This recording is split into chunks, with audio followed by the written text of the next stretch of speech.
کون سے امور ہے مفتی صاحب کہ روزہ تو ٹوٹ جاتا ہے لیکن یہ معلوم نہیں ہوتا روزہ دار کو کہ میرا تو روزہ ٹوٹ گیا ہے. وہ کون کون سے امور میں چاہتا ہوں چونکہ ظاہر ہے رہنمائی ہو جائے. آج یکم رمضان ہے تو آج ہی سے لوگ احتیاط بھی کر لیں گے اور اس بات کے حوالے سے اس کا ایک لفظ میں جواب دوں گا جو بڑا مطلب یہ کہ اجمالی اور مستند جواب ہے. جہالت. ہمارے ہاں جہالت اتنی زیادہ ہے جس کی بنا پہ روزہ چلے جاتے ہیں. مثال کے طور پہ اذان کے بیچ میں کھانا پینا.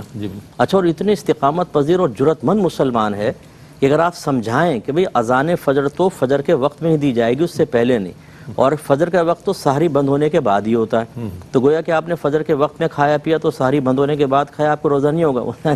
بڑوں کو دیکھا کرتے ہوئے لاؤ دودھ کا گلاس, وہ پی لیا صاحب انہوں نے, ماننے کے لیے تیار نہیں. اتنے میسج آتے ہیں استاد گھر والوں کو سمجھا کے تھک گئے. یہ جہالت ہے.